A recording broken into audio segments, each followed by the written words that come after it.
Hi, I'm Ross Carlson, the mine manager at BHP's Mount Arthur coal mine.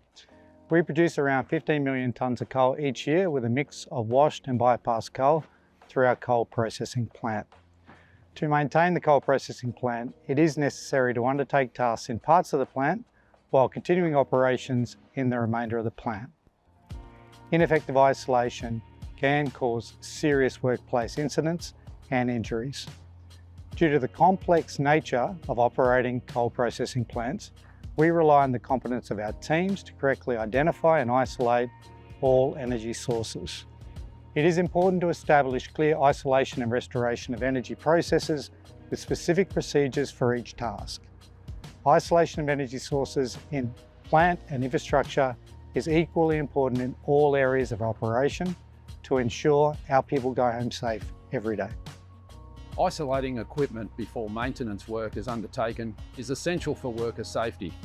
While procedures may vary from site to site, this is an example of a 12-step system for isolation and restoration of energy sources that is common in most isolation system models. Step 1.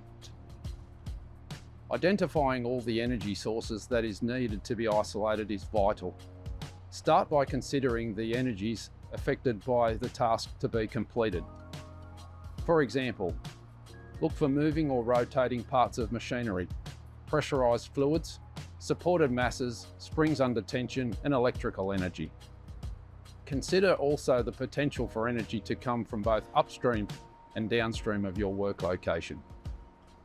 Step 2. Discuss the proposed isolation with anyone who will be impacted. You will need to advise them which parts need to be isolated so they can assess the broader impact on operations and make any other necessary arrangements. Step 3. Isolate the various energy sources according to the site procedures. Special procedures or permissions may be needed in some circumstances. Secure the isolation by fitting a personal lock, a multi-user clasp and lock, or a special group isolation lock if working under a permit. All members of the work party should attach their personal lock to the lockbox after checking the work they are performing is covered by the permit. Step 5.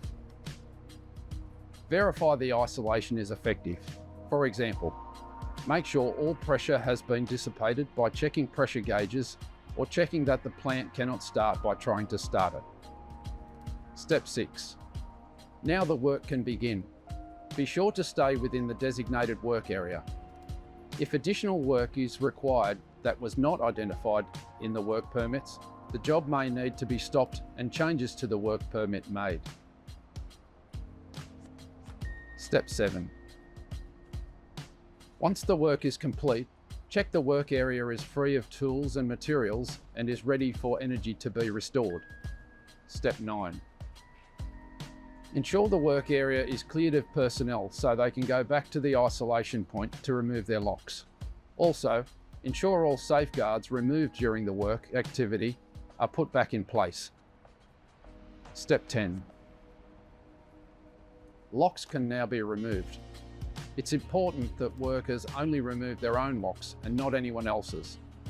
This ensures that all workers are aware that energy is about to be restored. Step 11. Restore energy to the plant in accordance with the operations approved process. Step 12. Test run the plant to confirm that the maintenance work has been carried out successfully and the plant is now fit for service. Fill out the necessary records and advise your supervisor that the job is now complete. Over the years, there have been many incidents caused by the failure to effectively isolate and dissipate energy before undertaking work on plant or equipment. If your safety depends on isolation, make sure you understand how it's done properly. If there is something you don't understand or are not sure of, check with your supervisor. It's worth the extra time to get it right.